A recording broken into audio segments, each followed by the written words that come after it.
Ladies and gentlemen, this is Mr. Anderson. You are tuned in to the state of pro wrestling. Yeah.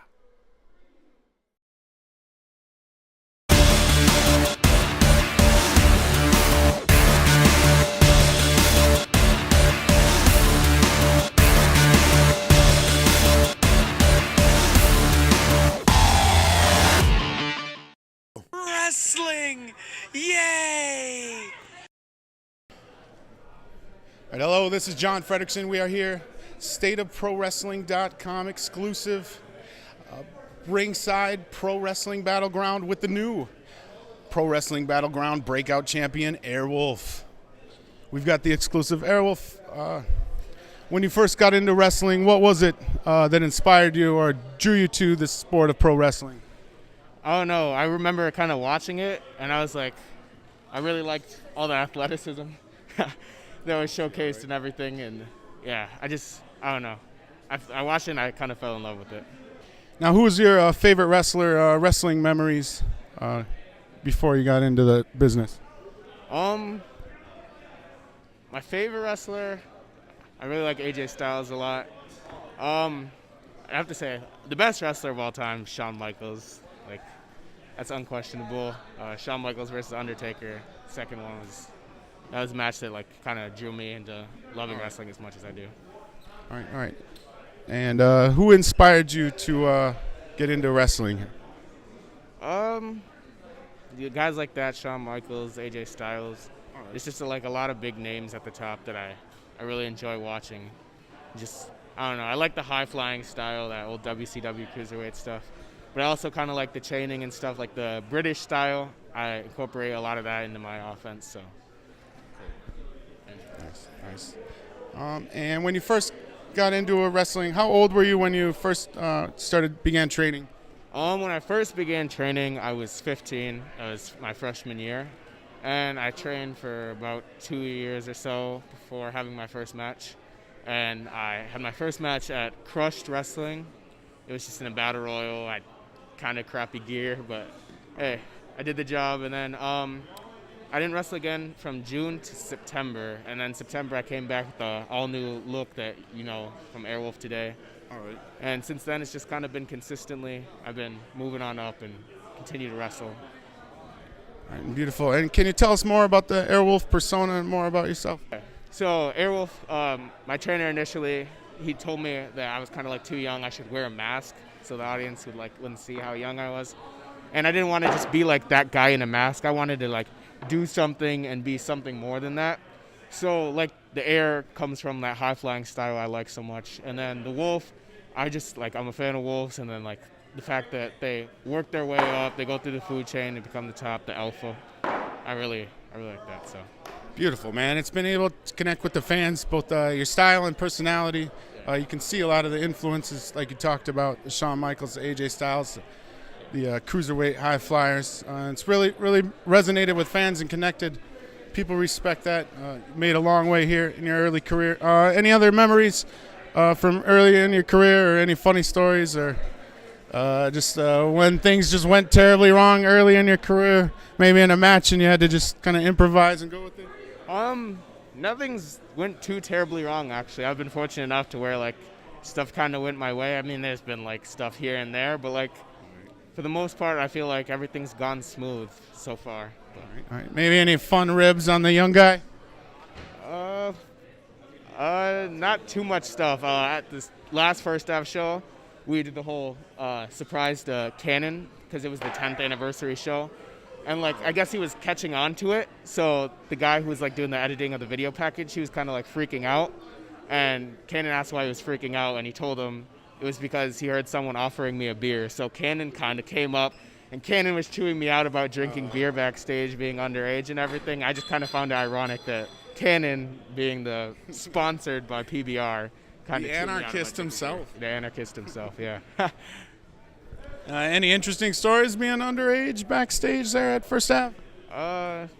Not too much. It's just kind of like surreal, like seeing all those guys that I like look up to, all those guys I would watch all the time, and I like incorporate my style based on that. And it's just kind of cool being in the same locker room as them, taking it all in.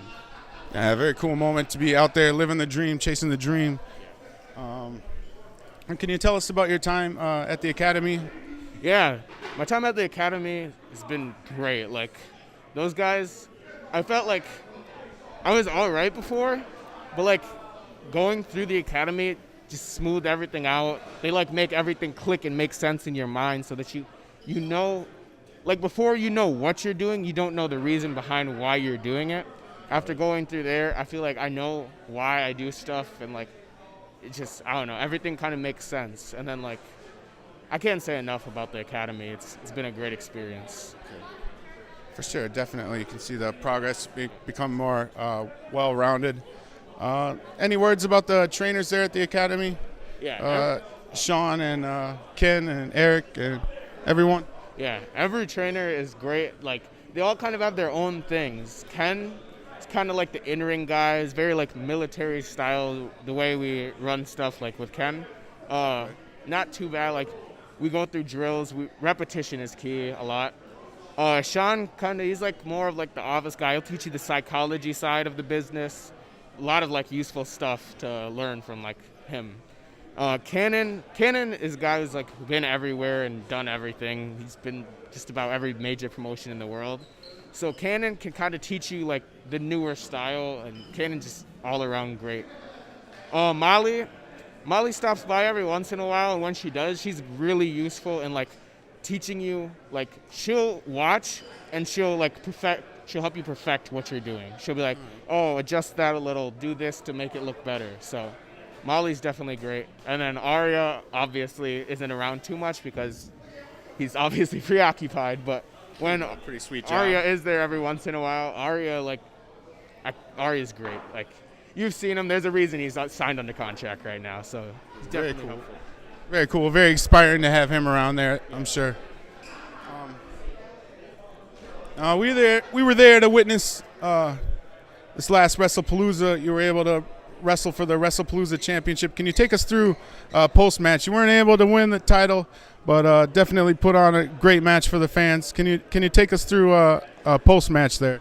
Yeah, it was a great, fun match with Eric Cannon, and I wrestled for the title in the opener, and it was amazing. Like, the crowd, I did not expect the response I got from the crowd. Like, I came in there expecting to get like booed out of the building because, that's WrestlePalooza champion Eric Cannon. Eric Cannon's the guy who established First Wrestling, and to like receive the like ovation I did and like the audience behind me, it was really cool. And then after the match, like I had no clue what was going on. I told you guys this before. Like, it was all a surprise to me. So he's talking. He's like, oh, we might not let you walk home empty-handed. And as I turned around, I saw there was Sean and Molly with the graduation thing. So it was amazing. Like, I can't have asked for a greater moment. Yeah, just an awesome moment from a fan's perspective. Just goosebumps and everything. I can only imagine what you were feeling there. And what does it mean to you to be the first graduate of the academy? As the first graduate of the academy, I feel like I kind of have like a chip on my shoulder. I feel like I need to represent the academy as best as I can. So I kind of like, I run things a certain way. So to make myself look more professional, I want to have the academy like have a good name out there. I want everyone to think highly of the academy. So I definitely feel like I need to. All right, for sure. It's been great. Been great having the academy here. Definitely has raised the bar here in Minnesota wrestling already. Yes. All right, now moving forward, what are some of your short-term and long-term goals? As far as my short-term goals, I kind of have like a bucket list of places I want to be. Places like freelance wrestling, fully loaded. I want to get out to AEW. Just like a ton of places I really want to be. And actually, I'm fortunate enough, I will be debuting for both freelance and fully loaded this month. So I'm really looking forward to that. I hope to just kind of like expand and get myself out there. Although I'm not looking for anything too major because I still have my senior year left of high school, so I have to kind of go through that, and I need to make sure I focus on school, but I'd really like to like travel around while doing that. So Cool, very cool. See, living the dream, very inspiring to a lot of the fans out here. All right, and where can fans keep up with you or purchase? We hear you got a new T-shirt out. Yeah, fans can actually keep up with me on practically any form of social media. I have Instagram, Twitter, a Facebook page, and a YouTube channel, so you can go look that up. Anything official Airwolf is like under the name. And then I just came out with a Pro Wrestling Tees store the other day, prowrestlingtees.com/official Airwolf. I have one design up, but I'm looking to get a few more up like in the next few weeks. So you can go get any of that right now. Right now, the shirts are only online, unfortunately. I'm looking to get them and have them at shows for you guys, but right now the only way to get them is prowrestlingtees.com. All right, very cool. It'll be fun to watch you grow step by step here. And any words for the kids and the fans out there of Airwolf? I'd really like to thank you guys for showing as much support as you have. Like, I can't do it without the Wolf Pack, so thank you. All right, very cool. Thank you, Airwolf, for your time. We appreciate it. Hello, everybody. This is the one, the only King Ricochet, and you are listening to State of Pro Wrestling.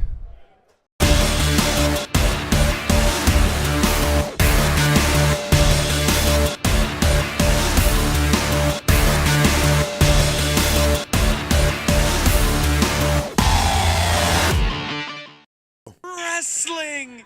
Yay!